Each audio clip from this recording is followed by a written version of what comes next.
Hey everyone, welcome back to Easy Fact Buzz, your go-to spot for quick, interesting facts and all the juicy details you need. Don't forget to hit that subscribe button and ring the bell so you never miss out on our latest videos. Let's dive into today's fascinating topic. I call Gino the biggest scammer, and I want to explain why I call him a scammer. Oh wow, starting off with fireworks. Can't wait to hear the award-winning reasoning behind this one. Welcome back to 90 Day Fiancé Behind the Drama. We're joined today by one of my personal faves, Jasmine. How are you feeling, Jasmine? Are you ready to get into everything that happened on last night's episode? Yes, I am super excited. Oh, of course. Nothing says excitement like airing your dirty laundry in front of millions. Now, we picked up with you and Gino. He was feeling a bit more understanding, actually, about you staying the night over at a friend's house. Were you surprised by his reaction? Well, the thing is that the place where I stay is a friend that we have in common. So he could easily confirm that I was there. I know I'm not very proud about what I did, like reflecting on me going for 3 nights in a row.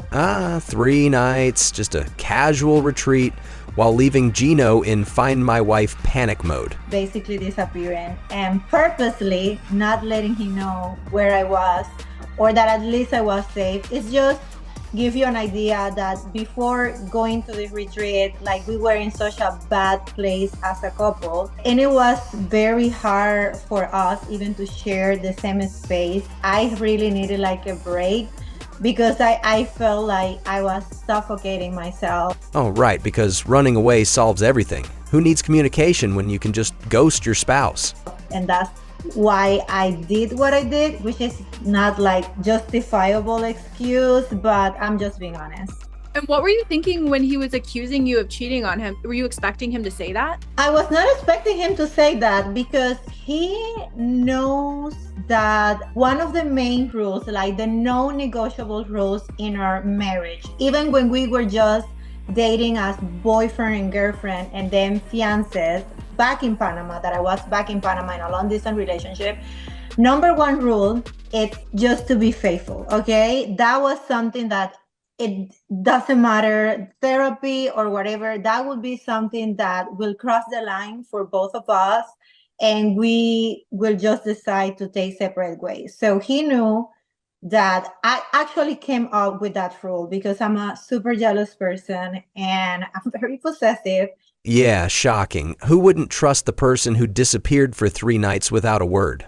And I don't like to share. So when it comes to the person that I love, so he knows me and he also knows my love history in the past, like the 2 relationships that I have in the past, I was the one cheating on, and he knows how much that hurt me back in the day. And I will never do that to anyone, especially to him, because I truly love Gino.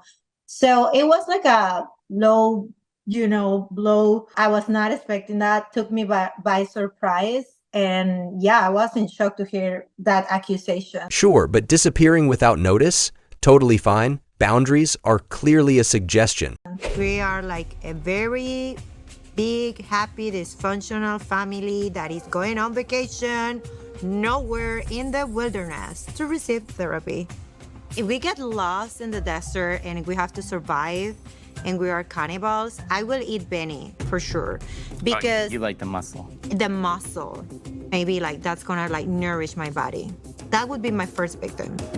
The group went to the desert for a therapy bonding exercise. Watching it back, were you surprised by any of the interactions with the other couples? Rob and Sophie seemed to really be having a lot of issues.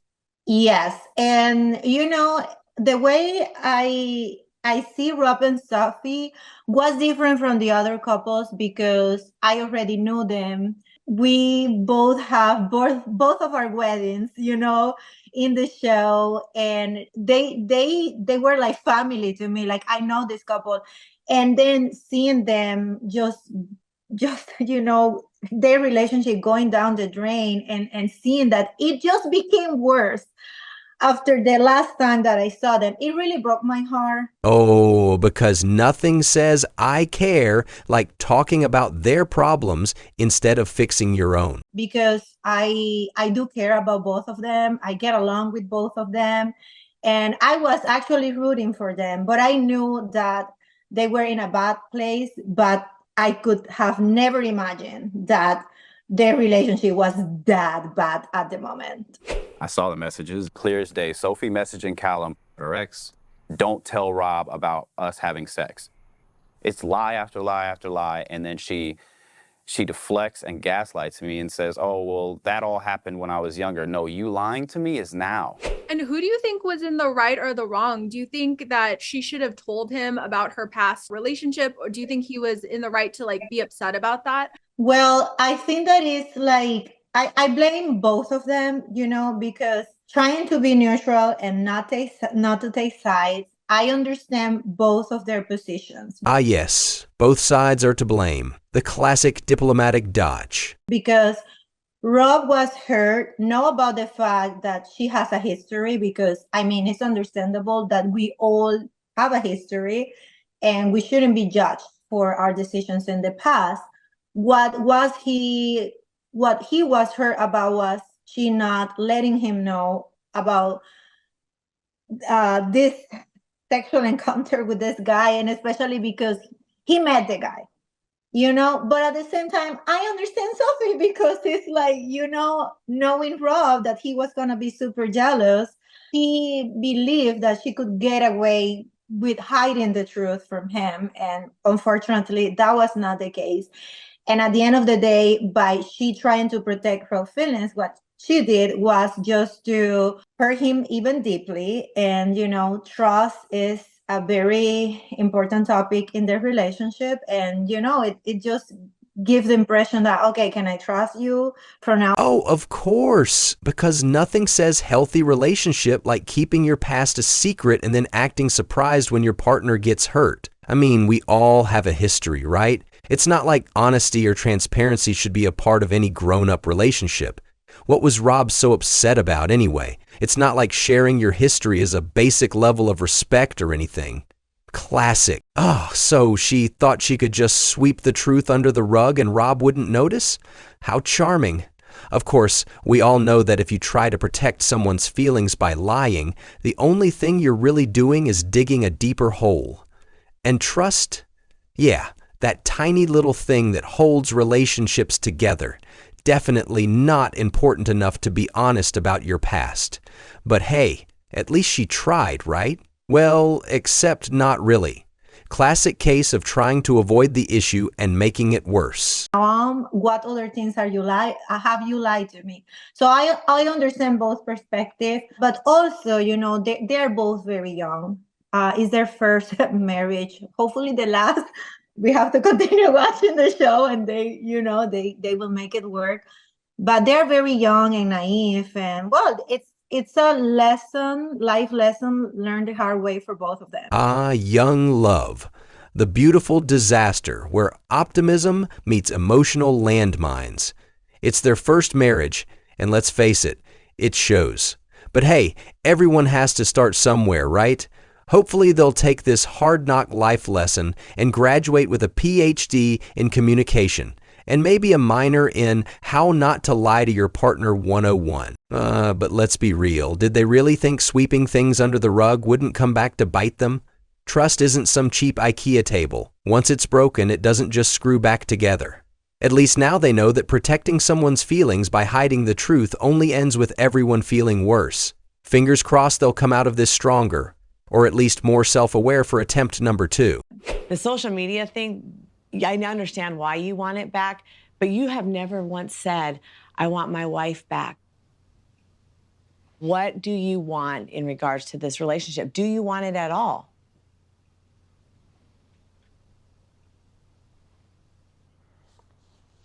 Yes, I want fixes this relationship. Another couple that's having some big issues is Ari and Bini.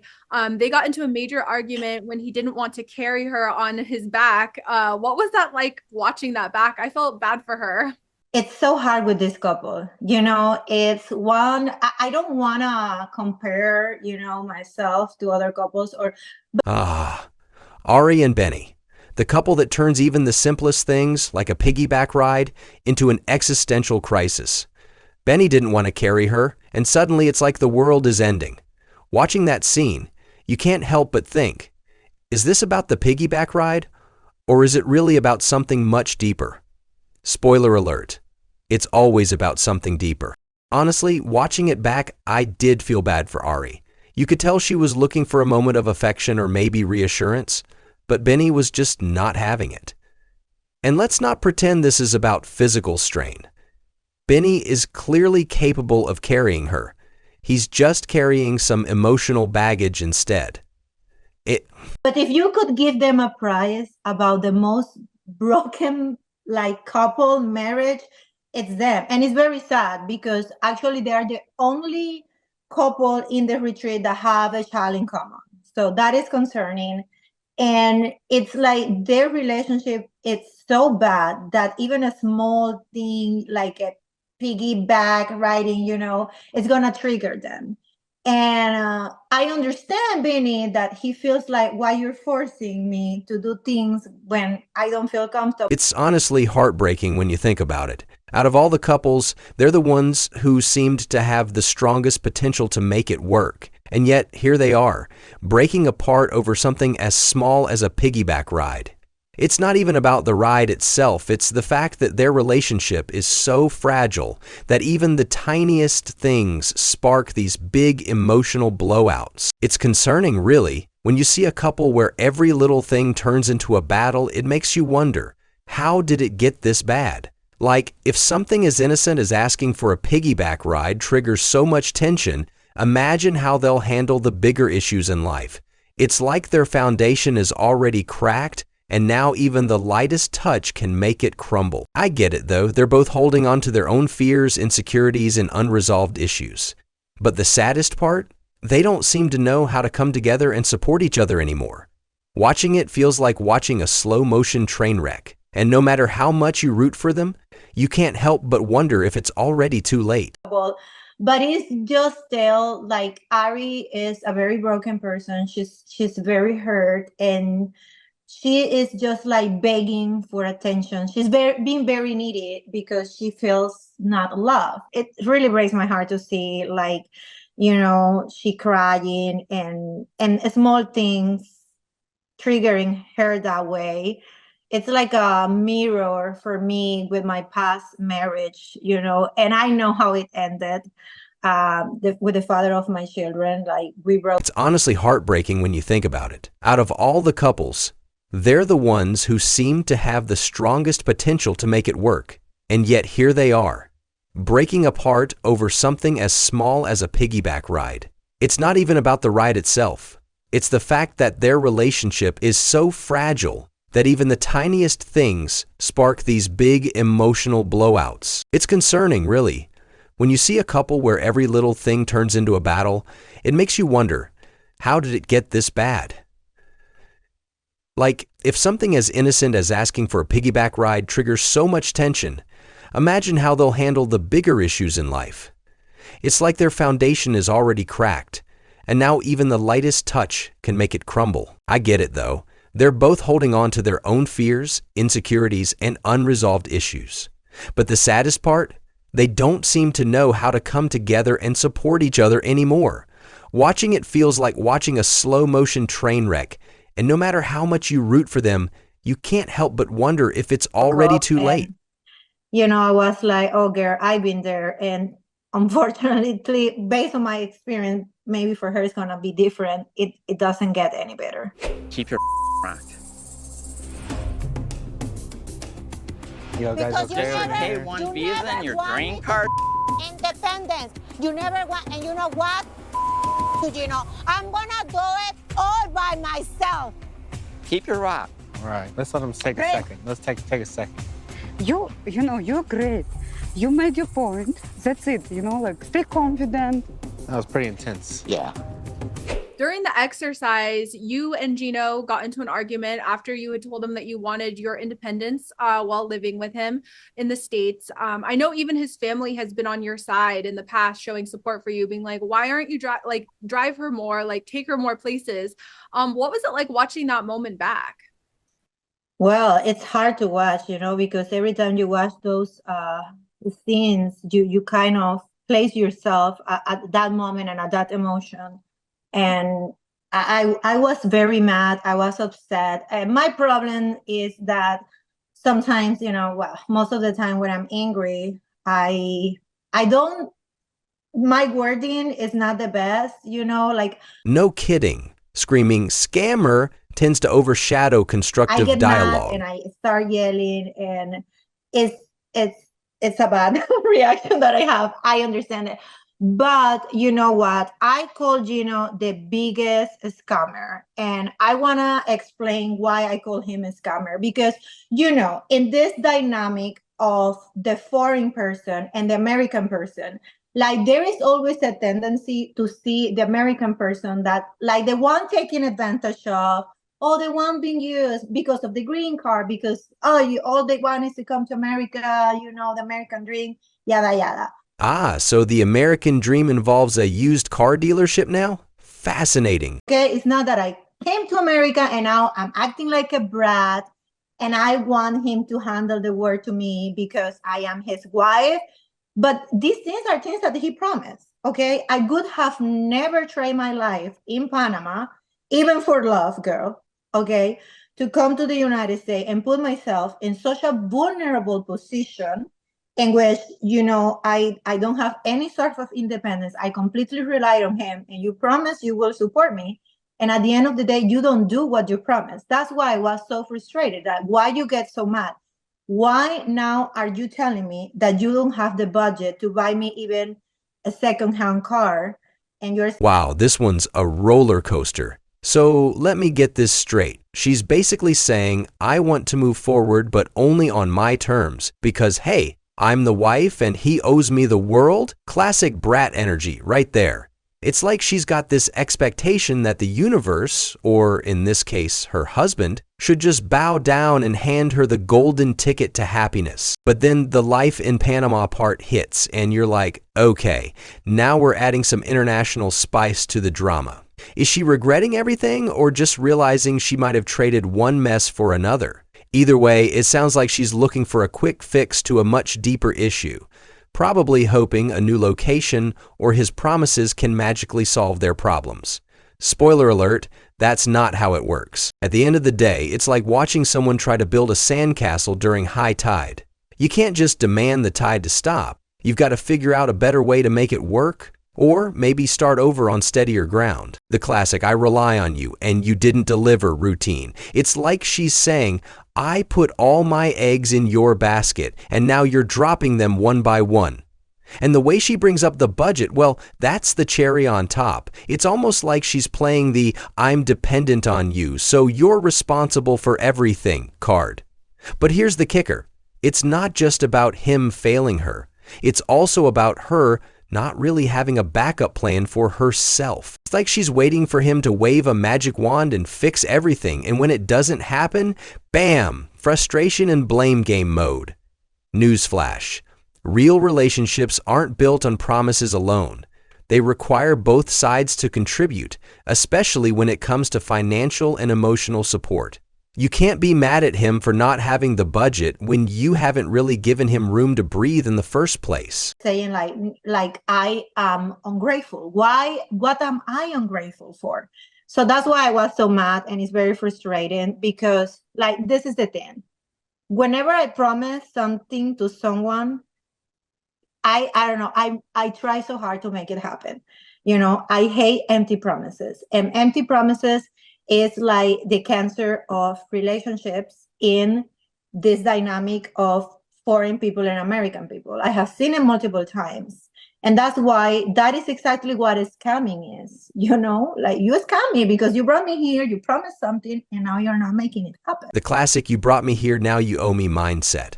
It's almost like she's putting all the blame on him because he chose to bring her into a new environment. But here's the thing. Relationships are a two-way street. Yes, he made promises, but it's also about both people adapting and growing together, not just playing the I'm here because of you card when things go south. It's a dangerous dynamic to set up where one person feels like the other is responsible for everything. The emotional support, the success, the happiness. Relationships between foreign and American people, or people from different cultures in general, often come with added layers of pressure. like language barriers, cultural differences, and expectations from family or society. So when those promises aren't met, it's easy for frustration to explode. But at the end of the day, both people need to meet halfway instead of blaming one side. And at the end of the episode, you ended up calling your friend Matt. Can you share more about your friendship with him? And what do you think Gino's going to, how do you think he'll react when he finds out that you called your friend Matt? Yes. It's like, first of all, I want to give you some background about that. It's when you are going through very, very deep emotions, like the one in that scene, I honestly, sincerely even forgot that the cameras were there. I was like, it was me and Gino and what we were going through. Now I'm watching that like, oh my goodness. And I call him and Gino's going to watch that. You are not thinking those things because you're so stuck in the moment. And I went out of the room. And when I was talking to Matt, and when I turned around, I was like, there were the cameras. I forgot about it.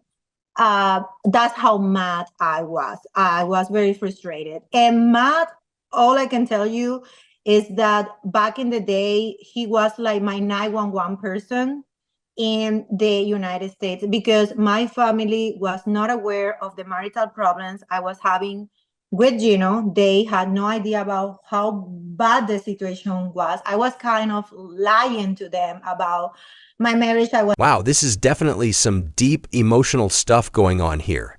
It sounds like she's going through a whirlwind of emotions, and it's clear that her relationship with Gino is being heavily affected by unresolved issues. The fact that she refers to her friend as her 911 person adds another layer of complexity. It shows that she had a serious emotional connection with this friend in the past, probably as a source of support when things with Gino were tough. When it comes to Gino finding out that she reached out to this friend again, he's probably going to feel betrayed. This friend was someone she turned to during really rough times, and now Gino's going to be questioning why she's reconnecting with someone from her past, especially if it's someone who was so deeply involved in her emotional life before. That can definitely spark some jealousy and insecurity. The fact that she says she forgot the cameras were there shows how raw and real her emotions are right now.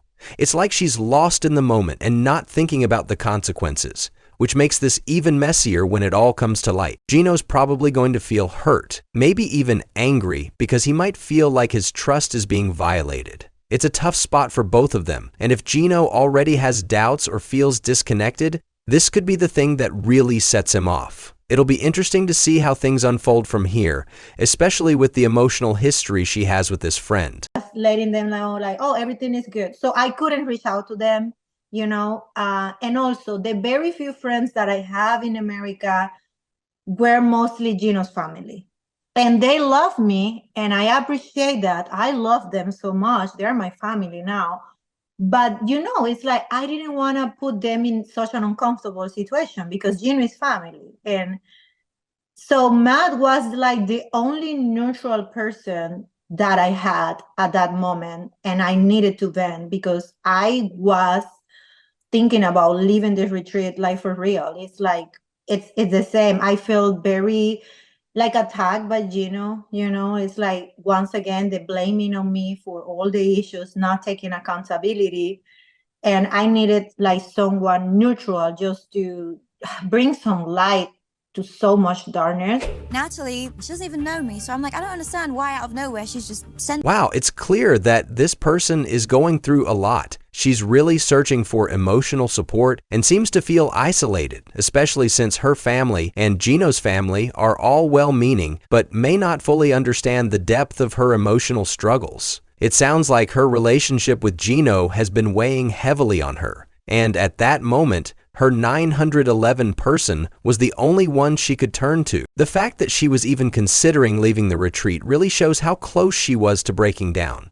Sometimes when you're in a tough situation, especially in a relationship where things feel strained, you just need someone who isn't emotionally involved to listen and give you a fresh perspective.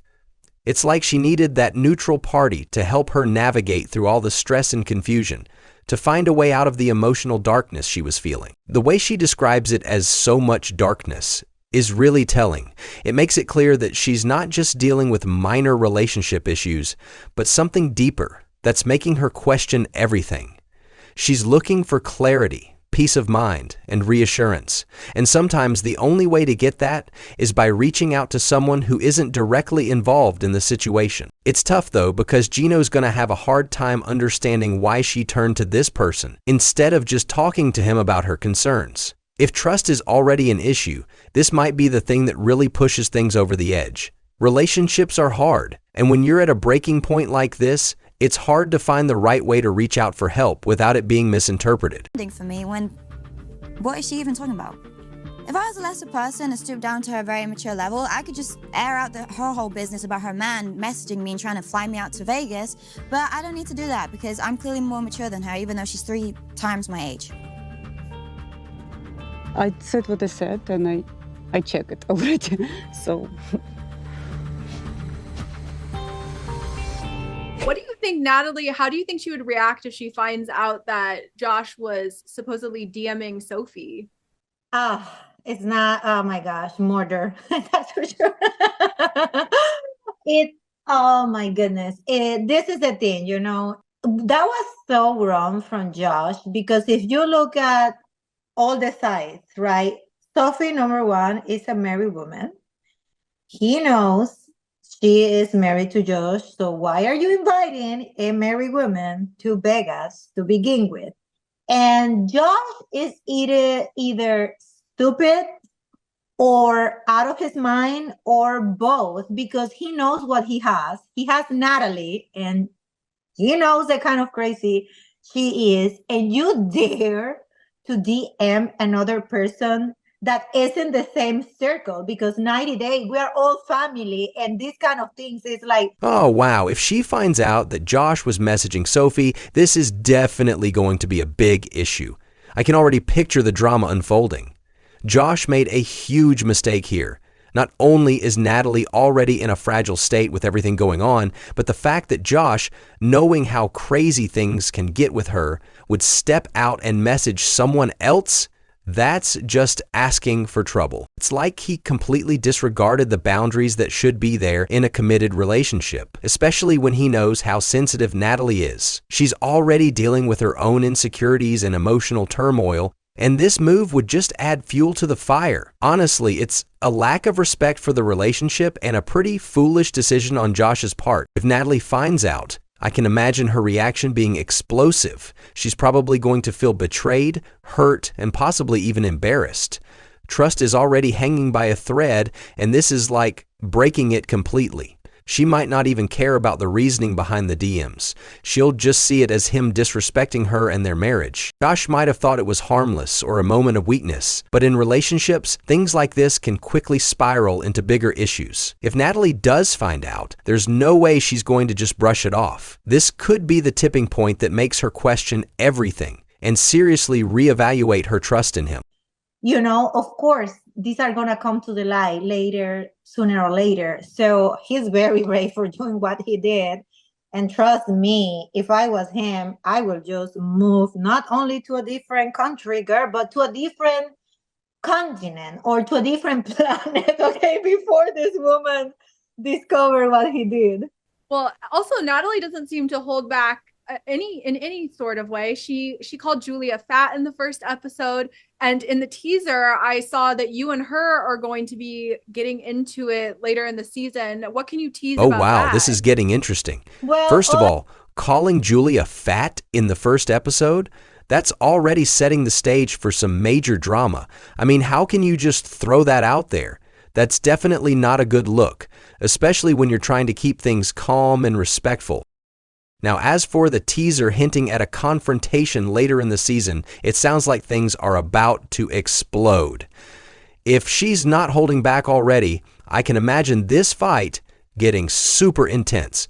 When people don't have a filter and just say whatever's on their mind, it usually leads to some seriously heated exchanges. What can we expect? Oh, it's going to be messy. If this person is already showing that they have no problem throwing shade and being confrontational, it's safe to assume that when these two clash, it won't be pretty. Whether it's about something as superficial as appearances or deeper issues, it's probably going to be one of those moments where they both say things they can't take back. And trust me, it's not going to end well for either of them. What's clear is that there's a lot of underlying frustration that's been building up, and this confrontation is the perfect storm. Get ready for some explosive drama. What I can tell you is that don't mess with Latinas. As simple as that. Maybe, she has been very lucky because she's messing up with Julia. Julia's Russian. She has been messing up with other people, American people. But we Latinas, we are built up different, and I'm not the kind of person that only barks and doesn't bite. I bark and I bite as well, okay? I have a big mouth and I also know how to tag.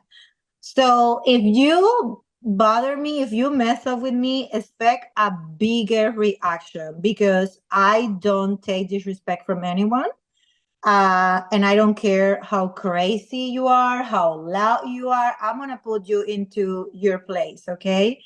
Oh, wow. The confidence is real here. I'm getting the vibe that this person's not just talk, they're ready to back it up, and they're definitely not here to be disrespected by anyone. They're coming in with the whole I'll bark and bite energy, and honestly, it's like a warning shot for anyone thinking they can push her around. This feels like a no-nonsense type of personality. If you mess with her, prepare for her to turn up the heat and make sure you understand exactly where the boundaries are.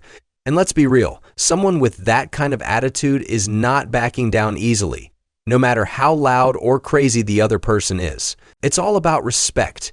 And the second that's crossed, there's no room for negotiations. She's ready to put you in your place. So yeah, any potential drama with this person, definitely gonna be explosive. Better hope you're not on the receiving end of that fiery side.